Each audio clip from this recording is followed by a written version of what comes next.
இன்றைய தினம் மும்பை அணியும் ராஜஸ்தான் அணியும் மோதியிருந்தது. இந்த போட்டியில் இதுவரை IPL வரலாறு பார்த்திராத ஒரு வரலாற்று சம்பவம் ஒன்றும் நிகழ்ந்திருக்கிறது. ஆமாங்க, அதற்கு காரணம் இந்த ஒரு போட்டியால் பிளே ஆஃப் ரேஸிலிருந்து வெளியே சென்ற ஒரு அணி மீண்டும் பிளே ஆஃப் ரேஸுக்குள் உள்ளே வந்திருக்கிறது.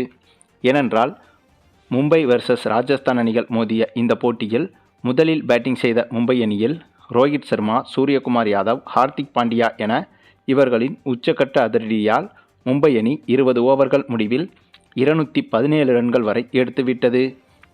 இந்த போட்டியில் மும்பை அணியின் பேட்ஸ்மேன்கள் அனைவரும் ருத்ரதாண்டவமே ஆடிவிட்டனர்.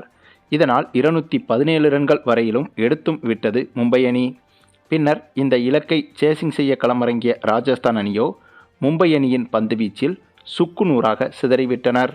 அதற்கு காரணம் மும்பை அணியின் பந்துவீச்சு என்பது ராஜஸ்தான் அணியின் பேட்ஸ்மேன்களை ஒட்டுமொத்தமாக நிலைகுலைய வைத்தது. இதனால் ஆரம்பம் முதலே ராஜஸ்தான் அணி பேட்ஸ்மேன்கள் அடுத்தடுத்து விக்கெட்டுகளை தொடர்ச்சியாக இழந்தும் வந்தனர். இதனால் இந்த போட்டியில் மும்பை அணி மிக மிக எளிதாகவே வெற்றியும் பெற்றது. மேலும் மும்பை அணியின் இந்த வெற்றி மூலமாக இந்த IPL சீசனில் பிளே ஆஃப் ரேஸிலிருந்து முற்றிலுமாக வெளியேறிய CSK அணி இப்போது மீண்டும் பிளே ஆஃப் ரேஸுக்குள் நுழைந்திருக்கிறது. ஆமாங்க, அது எப்படின்னா CSK அணியின் பிளே ஆஃப் வாய்ப்பு என்பது கிட்டத்தட்ட 100% முடிந்துவிட்டது என்று நினைத்து கொண்டால் கூட இனிவரும் அனைத்து போட்டிகளிலும் CSK அணி வெற்றி பெற்றால் கண்டிப்பாக 12 புள்ளிகளை பெற்றுவிடும். அதே சமயம் ஒரு சில போட்டிகளில் அதிக ரன்ரேட்டுடன் வெற்றி பெற்றால் ரன்ரேட்டிலும் CSK அணி அதிகரித்துவிடும். அப்படி பார்த்தால் CSK அணி 12 புள்ளிகளோடு ரன்ரேட்டிலும் அதிகமாக இருந்தால் இப்போது புள்ளிப்பட்டியலில் 4வது இடத்தை தொட்டுவிட முடியும்.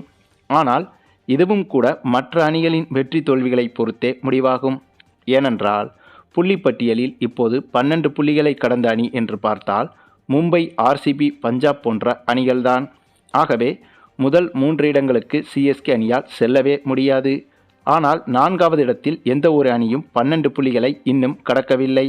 ஆகவே இனிவரும் போட்டிகளில் 12 புள்ளிகளுக்கு மேல் எந்த ஒரு அணியும் எடுத்துவிடவே கூடாது. இது யோசிப்பதற்கு வேடிக்கையாக இருந்தாலும் இப்படி நடப்பதற்கு இன்னமும் வாய்ப்புகள் இருக்கிறது என்பதை மறந்துவிட வேண்டாம். ஆக அப்படி ஒருவேளை இனிவரும் போட்டிகளில் 12 புள்ளிகளை கடக்காமல் மற்ற அணிகள் தோல்விகளை சந்தித்து அதே சமயம் அடுத்து வரும் அனைத்து போட்டிகளிலும் CSK அணி வெற்றி பெற்று கூடவே ஒரு சில போட்டிகளில் ரன்ரேட்டிலும் சிறப்பாக வெற்றி பெற்றால் புள்ளிப்பட்டியலில் 4வது இடத்தை பிடித்து CSK அணி பிளே ஆஃப் ரேஸுக்குள் வந்துவிடலாம். ஆகவே இன்றைய போட்டியில் ராஜஸ்தான் அணியின் தோல்வி என்பது CSK அணியின் போட்டியாளர்களில் ஒருவரை முற்றிலுமாக மும்பை அணி இன்றைய தினம் அழித்துவிட்டது என்றே சொல்லலாங்க. ஆக 12 புள்ளிகளை மற்ற அணிகள் கடக்காமல் இருப்பது என்பது மிக மிக கடினமாக இருந்தாலும் கூட அப்படி ஒரு வாய்ப்பு இன்னும் CSK அணிக்கு இருக்கிறது என்பதும் குறிப்பிடத்தக்கது.